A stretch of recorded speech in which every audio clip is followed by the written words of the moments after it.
The lights flicker. Then they go out completely. And for about 10 seconds, everyone in that house is doing the exact same thing. Sitting in the sudden dark, waiting, assuming it'll flip back on any second now, the way it usually does. That's the moment where most people's entire response begins and ends. They wait. They check their phone reflexively. Even though it obviously has nothing to do with the power, they wait some more. The people who actually know what they're doing don't wait. They move. Not frantically, not in a panic, not knocking things over in the dark trying to find a candle they haven't seen in 3 years. They move with a clear practice sequence of small actions that take less than 60 minutes total, and that sequence is exactly why they're comfortable and prepared 6 hours later, sitting under working lights with a charged phone and a fridge full of food that's still perfectly safe to eat, while everyone else on the street is scrambling around trying to find a working flashlight with a phone sitting at 4% battery. Today, I'm walking you through exactly what that first hour actually looks like, step by step based on what genuinely experienced, prepared households do differently the moment the power drops, and why each of these steps matters more than it might seem in that first confused, disorienting moment. This isn't about owning some elaborate survival bunker or spending thousands of dollars on gear. It's about a sequence, a mindset, and a handful of habits that take almost no money to build, but pay off enormously the moment you actually need them. Let's get into it. Step 1. And this happens in the very first 60 seconds. Confirm whether it's just your home or something bigger. When the lights go out, the very first thing to actually figure out is whether the problem is isolated to just your home or something affecting the wider area. Look out a window. Are your neighbors' lights still on? Is the street light down the block still glowing? Can you hear other households' air conditioning units still humming along in the summer heat?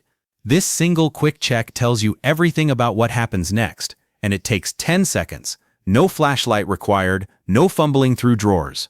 If it's just your house, and everyone else's lights are clearly on, you're likely looking at a tripped breaker, a blown fuse, or some kind of localized electrical issue. Something you can potentially resolve yourself in a matter of minutes with a quick trip to your breaker panel. If the whole street or the whole neighborhood is dark, you're settling in for something that could genuinely last considerably longer, and that single piece of information completely changes how you should be spending your next 59 minutes. Step 2. Get everyone gathered and accounted for. Immediately. Before you do anything else, before you even think about hunting down supplies. Ensure your household's safety by finding each family member and gathering them into one central room where you can hand out lights and other emergency essentials together, rather than everyone scattered through a dark house individually. This isn't just about comfort or convenience. A dark, suddenly unfamiliar feeling house creates real, physical fall and injury risk, especially for kids who might be upstairs, or elderly family members navigating stairs or unfamiliar furniture layouts in complete darkness they weren't expecting a moment ago. Getting everyone into one room first, before you start scrambling for supplies or checking the breaker panel, means nobody's stumbling around alone in the dark, potentially tripping over a coffee table or missing a step on the stairs, while you're busy digging through a hall closet somewhere else entirely. It also does something quietly important on the emotional side of things, especially with young kids. A sudden blackout can genuinely feel scary or disorienting for a child, and simply being together, in one lit or soon-to-be lit space, does a lot to keep everyone calm rather than anxious. Step 3. Reach for your phone's flashlight first, not your dedicated emergency lighting, at least in these very first couple of minutes. Use your cell phone flashlight to navigate safely until you can actually access your dedicated flashlights or lanterns. This sounds almost too obvious to even mention, but it's exactly the kind of small sequencing decision that separates a calm first few minutes from a stressful, stumbling one. Your phone is already in your pocket, or sitting on the coffee table right in front of you. Your actual flashlights are packed away somewhere, in a closet, a garage shelf, a bin in the basement. Use what's immediately available to safely retrieve what's actually going to last you through the rest of the night, rather than fumbling through a dark house trying to locate your real light source, using no light at all. Step 4. Go straight to your emergency kit. And this is genuinely the moment where prepared households pull dramatically ahead of everyone else, in a way that becomes obvious within minutes. Get your emergency kit. You packed this kit for a reason, and now is exactly the time to actually use it, checking that your flashlights are working and replacing batteries if necessary. The entire value of a prepared kit collapses the moment you're standing in the dark trying to remember where you put it 18 months ago. or discovering that the batteries inside have quietly corroded or died sitting unused for years. Smart preppers don't build this kit during the outage, in a panic, trying to remember what they own. They built it months, sometimes years earlier, calmly, in good lighting, with time to actually think through what they'd need. And the first hour of any blackout is simply the moment that earlier preparation finally gets to pay off. If it's still light outside when the outage hits, this is also the moment to set up your battery-powered lighting in advance, positioning it exactly where it'll be most useful once night actually falls, rather than fumbling to set it up later in complete darkness.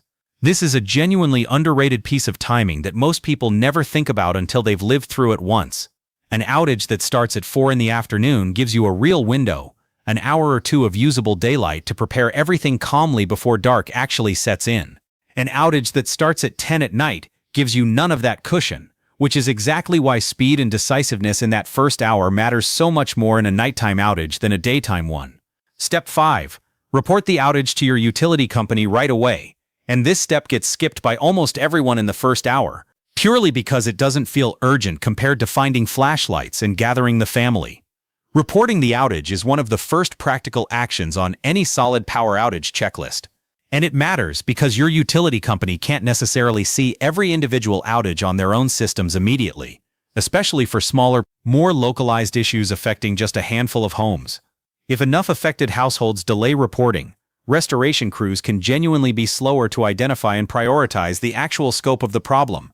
Beyond simply reporting it, signing up for your utility company's text or phone alerts ahead of time, well before any outage ever happens, means you'll actually receive an estimated restoration time, or even advance warning about planned outages or rolling blackouts during periods of extreme demand, rather than sitting completely in the dark, both literally and figuratively, about how long this is actually going to last. This is a 5-minute setup task you do once, on a calm afternoon, that pays dividends every single time an outage happens afterward. Step 6. And this is the one that trips up almost every unprepared household without them even realizing it's happening. Keep that refrigerator and freezer door shut, starting immediately, and understand exactly why the clock is already ticking the second the power drops. A closed refrigerator keeps food safe for about 4 hours. A full freezer holds its temperature for approximately 48 hours, or about 24 hours if it's only half full. Once food inside rises above 40 degrees Fahrenheit for more than 2 hours, perishable items should genuinely be discarded rather than risked, regardless of how fine they might look or smell. Here's what actually happens in most unprepared households, and it's worth naming directly because it's so common. Every 20 or 30 minutes, someone opens that fridge just to check, or grabs a drink out of habit, or peers inside out of nervous boredom. Every single time that door opens, you lose cold air you cannot get back. And each of those seemingly harmless little peaks quietly shortens your actual safety window. Smart preppers treat that fridge and freezer door like it's already sealed shut, the moment the power drops, resisting the very human urge to check on things repeatedly, and instead simply trusting the timeline and planning meals around what's already sitting out on the counter or in the pantry instead. Step 7. Switch your phone into genuine conservation mode, immediately, right at the start, not once the battery's already dropped to 20% and panic starts setting in. Conserve your phone battery by switching to low power mode, reducing screen brightness, closing unnecessary apps, and turning off Wi-Fi and Bluetooth if you don't currently need them. Your phone is your primary communication tool during an outage, and it's genuinely not the moment to be draining it, watching videos, or endlessly scrolling out of boredom or creeping anxiety about how long this might last. This is exactly the kind of discipline that separates someone with a fully working phone 6 hours later, still able to call for help or check restoration updates, from someone frantically searching the house for a working outlet that obviously doesn't work either, because the power's out. Step 8. Get an actual information source running that doesn't depend entirely on your phone's dwindling battery. Stay informed using a NOAA weather radio if you have one, checking your utility's outage map, and estimated restoration times, which most utilities now maintain on their websites or apps. A hand crank or battery-powered emergency radio is exactly the kind of unglamorous, slightly boring item that sits in a closet doing absolutely nothing for years at a time, and then suddenly becomes one of the single most valuable objects in the entire house, the moment cell towers get overloaded with everyone in the area trying to use data at once, or your phone battery genuinely can't be spared for constant status checking. Step 9. If you have a generator, This is the moment to get it running properly and safely, calmly, not improvised in a stressed-out rush with a flashlight in your teeth. Run any generator strictly outdoors only, never inside a garage or any enclosed space, and log the hours it runs, which helps you track maintenance intervals down the line for things like oil changes and spark plug replacement. Store the generator itself in a dry, ventilated area away from any living spaces. This isn't a step to figure out for the very first time in the dark, fumbling with unfamiliar fuel types and an owner's manual you've genuinely never opened before. The households that handle this smoothly and safely in that first hour are, without exception, the ones who tested their generator months earlier, in broad daylight, in calm, low-stakes conditions, specifically so this exact moment doesn't turn into a frustrating, potentially dangerous improvisation involving carbon monoxide risk and unfamiliar equipment. Step 10. Unplug sensitive electronics, specifically to protect them from the power surge that often accompanies electricity actually getting restored, not from the outage itself. Unplugging sensitive electronics is a standard part of any solid power outage checklist, protecting your devices from the surge that can accompany power, which can genuinely damage unprotected equipment. This is one of those steps that feels a little unnecessary in the moment, since the power's obviously already out, and nothing seems at risk right now, but it's specifically about protecting your things for the moment power returns, which can genuinely happen with an unexpected jolt rather than a gentle, gradual restoration.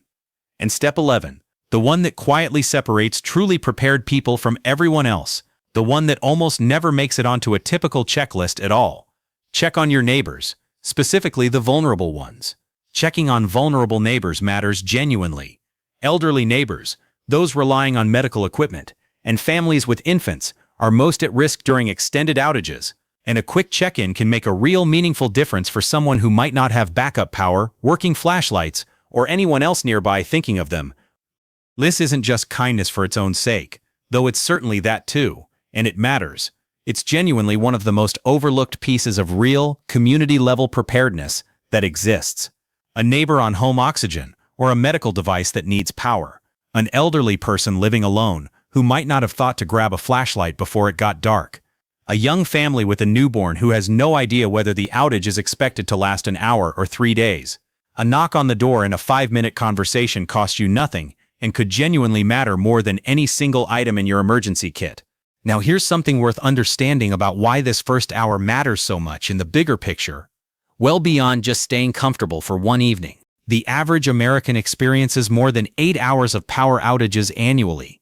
And that number has been rising, driven by increasingly severe storms and aging infrastructure across the country. Outages have increased over 60% since 2015, according to the Department of Energy, and in 2025 alone, major outages affected over 80 million customers nationwide, with climate-driven storms growing stronger and more frequent. Aging infrastructure adding strain, and rolling blackouts during peak demand becoming genuinely routine in several states.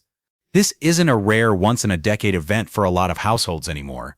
It's a recurring reality of modern life, which is exactly why the people who treat that first hour seriously, every single time with the same calm sequence, end up dramatically less stressed than those who treat every single outage as a surprising, novel inconvenience they have to figure out from scratch all over again.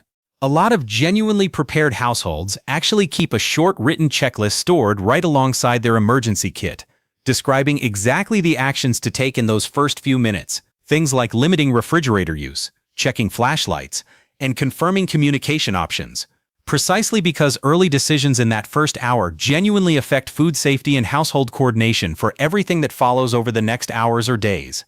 And it's worth understanding the actual range of what you might be dealing with too. Outages range anywhere from a momentary flicker lasting seconds, usually self-correcting on its own, all the way up to sustained outages lasting hours or days from major storms, and in the most severe cases, extended outages, stretching days or even weeks during major disasters or genuine grid failures. While most outages genuinely do only last a few hours, emergency services still recommend being prepared for up to 72 hours, which is exactly why that calm, methodical first hour matters so much in the first place. It's not really about surviving one uncomfortable evening in the dark with a couple of flashlights. It's about setting yourself up properly, right from the very first minute, in case this particular outage turns into something considerably longer than you initially expected. the way plenty of storms and grid failures genuinely have for people caught unprepared in recent years. So here's what actually separates the people who handle a blackout calmly from the people scrambling in a genuine panic. It's almost never about owning more gear or spending more money on elaborate supplies.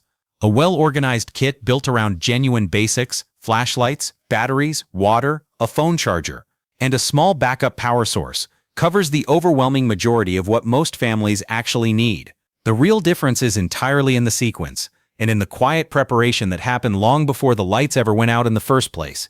Confirming the scope of the outage in the first 10 seconds, gathering everyone safely into one room, reaching for a kit that was already packed and genuinely ready to go, protecting the food that's already sitting in the fridge, without opening that door out of nervous habit, conserving the phone battery from the very first minute, not the last, getting a generator running safely, the way it's been tested before, and finally, checking on the neighbor who might genuinely, quietly need it more than you do.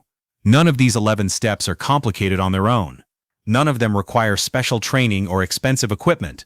All of them are far easier to actually execute smoothly and calmly when you've already thought through the order in advance, rather than improvising the entire sequence for the very first time, in the dark, with everyone in the house looking to you for what happens next. If this helped you think through your own household's plan, let me know in the comments what's currently sitting in your emergency kit, or what you realized while watching this that you're genuinely missing. I read every single one, and it helps me figure out what to cover next. If you want more practical, no-nonsense preparedness content like this, hit subscribe and turn on notifications because there's a lot more of this coming. And if you know someone who's never actually thought through what they'd do in the first hour of a blackout, send this their way before they actually need it. Thanks for watching, and stay ready out there.